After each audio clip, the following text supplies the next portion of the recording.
नमस्कार,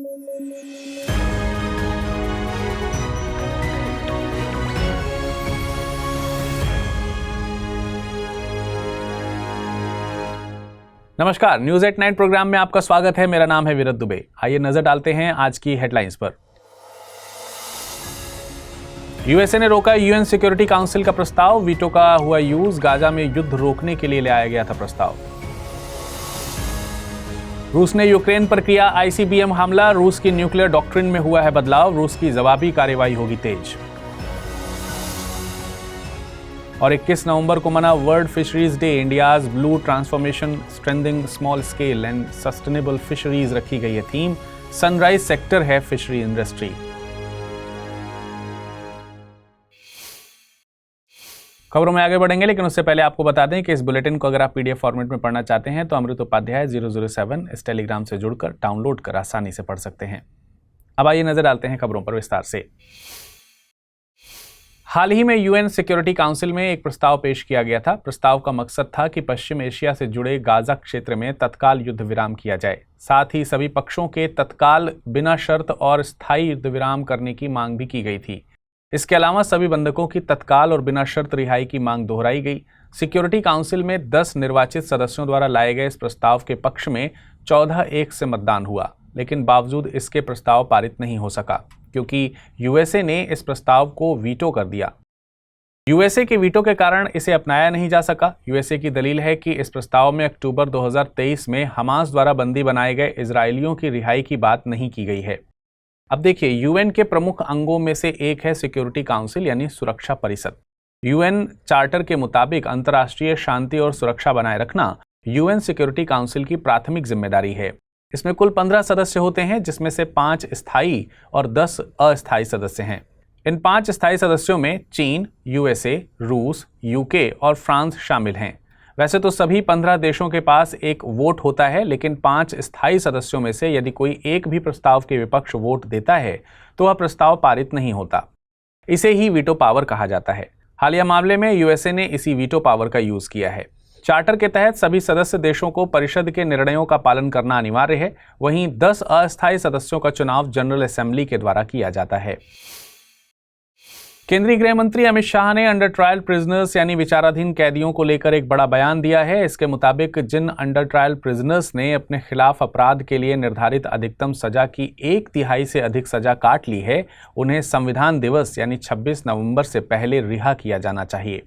दरअसल गृह मंत्री ने इस मामले में बीएनएसएस यानी भारतीय नागरिक सुरक्षा संहिता में पहली बार अपराध करने वालों को दिए गए रिलैक्सेशन का जिक्र कर रहे थे। बीएनएसएस की धारा 479 में कहा गया है कि कोई कैदी जो मृत्यु या आजीवन कारावास जैसे दंडनीय अपराधों का आरोपी नहीं है, उसे जमानत पर रिहा किया जाएगा यदि उसने कानून के तहत उस अपराध के लिए निर्धारित कारावास की अधिकतम अवधि के आधे तक की अवधि तक हिरासत में रखा गया है। इसी में पहली बार अपराध करने वालों के लिए भी प्रावधान किया गया है। पहली बार अपराध करने वाले आरोपी व्यक्तियों को अधिकतम संभावित सजा का 1/3 हिस्सा जेल में बिताने के बाद जमानत पर रिहा किया जाएगा। लेकिन इस धारा में एक बात साफ की गई है कि अगर एक से अधिक अपराधों या एक ही व्यक्ति से संबंधित कई मामलों में जांच या सुनवाई लंबित है तो आरोपी को अदालत द्वारा जमानत पर रिहा नहीं किया जाएगा। कानून के कई बड़े जानकार इस मामले में दोहरा चुके हैं कि अगर जेलों को ओवरक्राउडिंग से बचाना है तो धारा 479 को जल्द से लागू करना चाहिए।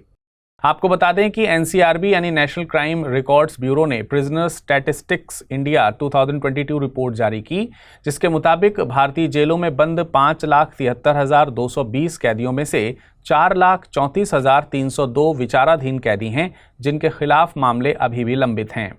और यह आंकड़ा भारत के सभी कैदियों का लगभग 75.8% है। 21 नवंबर को हर साल वर्ल्ड फिशरीज डे मनाया जाता है। ये दिन सतत मत्स्यन, जलीय पारिस्थितिकी और मछुआरा समुदाय की आजीविका के लिए फिशरीज की महत्वता को हाईलाइट करने के लिए मनाया जाता है। साल 2024 के लिए इस दिवस की theme India's blue transformation strengthening small scale and sustainable fisheries रखी गई है। इस दिन को मनाने की शुरुआत साल 1997 में नई दिल्ली में हुई थी। दरअसल world forum of fish harvesters and fish workers की नई दिल्ली में बैठक आयोजित हुई। इस मौके पर 18 देशों ने साथ आकर वर्ल्ड फिशरीज फोरम की स्थापना की और दुनिया भर में सस्टेनेबल फिशिंग की प्रैक्टिस को बढ़ावा देने के मकसद से एक घोषणा भी की।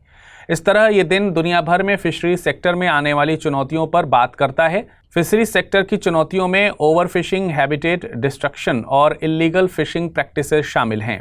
इस दिन छोटे पैमाने पर फिशिंग करने वाले मछुआरों के अधिकारों की भी वकालत की जाती है। छोटे स्तर पर फिशिंग करने वाले मछुआरे वैश्विक स्तर पर एक बड़े वनरेबल ग्रुप का निर्माण करते हैं और फिशिंग की चुनौतियों का सबसे ज्यादा खामियाजा उन्हें ही भुगतना पड़ता है। भारत में फिशरीज एक सनराइज सेक्टर है और भारत की अर्थव्यवस्था में इसकी बहुत बड़ी भूमिका है। भारत दुनिया में मछली उत्पादन के मामले में तीसरे नंबर पर आता है, वहीं एक्वाकल्चर के मामले में भारत का स्थान दूसरे नंबर पर आता है। भारत वैश्विक सी फूड चेन में बड़ी भूमिका रखता है। वहीं भारत फिशरीज सेक्टर न केवल 30 मिलियन लोगों को रोजगार मुहैया कराता है, बल्कि इस सेक्टर में ग्रोथ की भी अपार संभावनाएं हैं।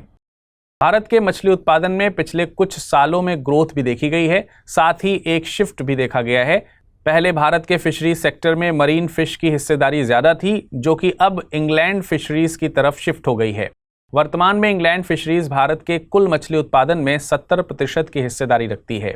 इस सेक्टर को बढ़ावा देने के मकसद से सरकार ने वित्तीय वर्ष 2015-16 में ब्लू रेवोल्यूशन स्कीम लॉन्च की थी। वहीं 2017-18 में national marine fisheries policy launch की गई। इसके अलावा वर्ष 2018-19 में fisheries and aquaculture infrastructure development fund launch किया गया था। साल 2018-19 में फिश फार्मर्स के लिए किसान क्रेडिट कार्ड फैसिलिटी को एक्सटेंड किया गया और फिशरीज को समर्पित एक अलग विभाग का गठन किया गया। साल 2019-20 में ministry of fisheries, animal husbandry and dairying का गठन किया गया। साथ ही 2020-21 में प्रधानमंत्री मत्स्य संपदा योजना लॉन्च की गई। उधर रूस यूक्रेन युद्ध में एक नया मोड़ आया है। यूक्रेन के मुताबिक रूस ने यूक्रेन पर इंटरकॉन्टिनेंटल बैलिस्टिक मिसाइल से हमला किया है। अगर यूक्रेन का बयान सही है तो ये पहला मौका होगा जब इस युद्ध में रूस ने इस तरह की मिसाइल का इस्तेमाल किया है। यूक्रेन के मुताबिक रूस के आस्ट्राकॉन क्षेत्र के कैस्पियन सागर से सीमा साझा करता है। वहां से 8 मिसाइल्स यूक्रेन के नीप्रो शहर पर दागी गई थी, जिसमें से एक मिसाइल को इंटरकॉन्टिनेंटल बैलिस्टिक मिसाइल बताया जा रहा है।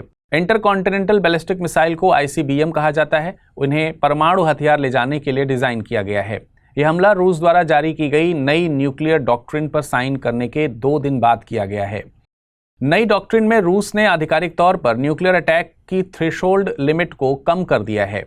मतलब यह है कि इस बात का दायरा तय किया गया है कि रूस किन हालात में परमाणु हथियारों का इस्तेमाल कर सकता है और इन हालातों की लिमिट को कम कर दिया गया है। इसमें कहा गया है कि अगर किसी ने रूस पर बैलिस्टिक मिसाइल से हमला किया तो उस पर परमाणु हमला कर सकता है। इससे पहले यूक्रेन ने भी रूस पर USA द्वारा मुहैया कराई गई लॉन्ग रेंज मिसाइल और UK द्वारा बनाए गए स्टॉर्म शैडोज से हमला किया था। आपको बता दें कि दुनिया भर में बैलिस्टिक मिसाइल्स के प्रसार को रोकने के लिए HCOC यानी हैग कोड ऑफ कंडक्ट को अपनाया गया है। हैग कोड ऑफ कंडक्ट को पहले ICOC यानी international code of conduct against ballistic missile proliferation के नाम से जाना जाता था। भारत इस हैग कोड ऑफ कंडक्ट का दस्तखत करता है।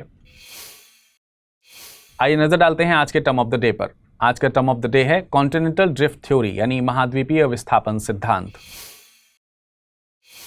यह एक बेहद अहम सिद्धांत है। इसके मुताबिक हम आज जो महाद्वीप देखते हैं वे पहले आपस में जुड़े हुए थे, जिसे पैंजिया कहा जाता था। पैंजिया एक जर्मन शब्द है जिसका अर्थ संपूर्ण पृथ्वी होता है। इसके अलावा जो विशाल महासागर हुआ करता था वह पैंथालासा महासागर के नाम से जाना जाता था। महाद्वीप के बनने की प्रक्रिया तकरीबन 20 करोड़ साल पहले शुरू हो गई थी और कई करोड़ साल पहले पहली बार पैंजिया का 2 भागों में विभाजन हुआ, जिसे अंगारा लैंड और गोंडवाना लैंड के नाम से जाना गया।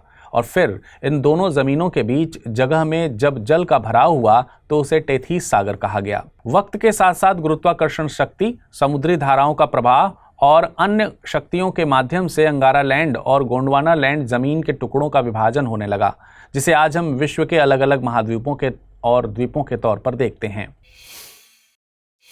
आइए नजर डालते हैं आज की रैपिड न्यूज पर। अफ्रीकी पेंगुइन को IUCN ने क्रिटिकली एंडेंजर्ड प्रजाति के रूप में सूचीबद्ध किया है। इसकी लगभग 97% आबादी पहले ही समाप्त हो चुकी है। यह पेंगुइन की एक छोटी प्रजाति है। इसकी आवाज गधे जैसी है, इसलिए इसे जैकस पेंगुइन कहा जाता है। ये पेंगुइन एक ही साथी के साथ जीवन भर रहते हैं। इनकी आंखों के ऊपर पिंक पैच होते हैं जो शरीर के तापमान को नियंत्रित करने में मदद करते हैं। ये केवल नामीबिया और दक्षिण अफ्रीका में पाई जाती हैं। अब इनकी संख्या 20,000 से भी कम हो गई है और इन्हें शिकार, बढ़ते महाद्वीपीय तापमान और भोजन की कमी जैसे समस्याओं का सामना करना पड़ रहा है। भारतीय सेना ने गुजरात में संयुक्त विमोचन 2024 अभ्यास को सफलतापूर्वक आयोजित किया। यह एक वार्षिक डिजास्टर रिलीफ अभ्यास था जिसने भारतीय सेना, नौसेना, वायुसेना, तटरक्षक बल और अन्य एजेंसियों ने मिलकर हिस्सा लिया है। इस अभ्यास का मकसद डिजास्टर मैनेजमेंट की रणनीतियों पर चर्चा करना और विभिन्न एजेंसियों के बीच सहयोग को मजबूत करना था। इसमें 9 देशों के प्रतिनिधि भी शामिल हुए, जिससे अंतर्राष्ट्रीय सहयोग और अनुभवों का आदान प्रदान हुआ। इस आयोजन के जरिए भारत ने डिजास्टर रिलीफ के क्षेत्र में वैश्विक नेतृत्व और आत्मनिर्भरता की प्रतिबद्धता को दिखाया है। नाइजीरिया और डोमिनिका के बाद बारबाडोस ने भी भारतीय प्रधानमंत्री नरेंद्र मोदी को अपना सर्वोच्च सम्मान देने की घोषणा की है, जिसे honorary award of freedom of Barbados कहा जाता है। इसके अलावा गुयाना ने प्रधानमंत्री को अपने सबसे बड़े सम्मान द ऑर्डर ऑफ एक्सीलेंस से नवाजा है। बारबाडोस, जो सबसे पहले ब्रिटिश उपनिवेश था, 1966 में स्वतंत्र हुआ और 2021 में गणराज्य बना। यह छोटा सा द्वीपीय देश दक्षिणी पूर्वी कैरेबियन सागर में स्थित है और इसके चारों ओर प्रवाल भित्तियां हैं। वहीं गुयाना दक्षिण अमेरिका के उत्तरी हिस्से में स्थित है और इसकी सीमा सूरीनाम, ब्राजील, वेनेजुएला और अटलांटिक महासागर से लगती है।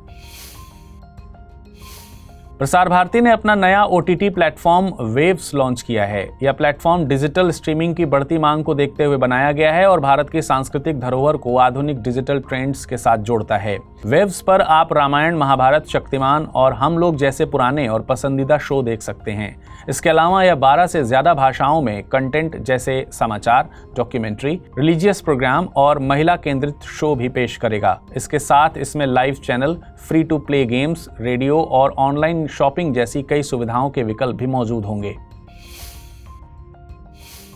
हाल ही में जल शक्ति मंत्री ने भू नीर पोर्टल लॉन्च किया। यह पोर्टल केंद्रीय भूजल प्राधिकरण और नेशनल इन्फॉर्मेटिक्स सेंटर ने मिलकर बनाया है। इसे भूजल के प्रबंधन और नियमन को सरल, पारदर्शी और टिकाऊ बनाने के लिए डिजाइन किया गया है। इस पोर्टल के जरिए भूजल से जुड़े नियम कानून, नीतियों से संबंधित जानकारी एक ही जगह पर मिलेगी। इसमें पैन आधारित सिंगल ID और QR कोड के साथ NOC जैसी उपयोगी सुविधाएं भी मौजूद होंगी। यह पोर्टल भूजल निकालने की अनुमति के लिए आवेदन प्रक्रिया को आसान बनाता है और ईज ऑफ डूइंग बिजनेस को बढ़ावा देता है। अब आइए, वक्त हो चला है आज के बुलेटिन पर बढ़ने वाले प्रश्नों को देखने का। पहला प्रश्न है, निम्नलिखित में से कौन सा देश संयुक्त राष्ट्र सुरक्षा परिषद में स्थायी देश के तौर पर शामिल नहीं है? रूस, चीन, USA या फिर इटली? अगला प्रश्न है, मछली उत्पादन के मामले में भारत का वैश्विक स्तर पर कौन सा स्थान है? पहला, दूसरा, तीसरा या फिर चौथा? आइए एक नजर डालते हैं पिछले बुलेटिन में क्या प्रश्न पूछे गए थे और जानते हैं उनके सही उत्तर। पहला प्रश्न था, वर्ष 2023 के लिए शांति, निशस्त्रीकरण और विकास के लिए इंदिरा गांधी पुरस्कार निम्नलिखित में से किसे दिया गया? प्रथम, इंडियन मेडिकल एसोसिएशन, डेनियल बारेनबोइम और अली अब्बू अव्वाद या फिर डेविड एटनबरो? इसका सही जवाब है विकल्प C, यानी डेनियल बारेनबोइम और अली अब्बू अव्वाद। हाल ही में अपने संन्यास की घोषणा करने वाले राफेल नडाल किस खेल से संबंधित हैं? टेबल टेनिस, टेनिस, बैडमिंटन या फिर गोल्फ? इस प्रश्न का सही जवाब है विकल्प B, यानी टेनिस। आज के बुलेटिन में फिलहाल इतना ही। मुलाकात करेंगे कल कुछ नई खबरों के साथ। तब तक अपना ख्याल रखिएगा। धन्यवाद।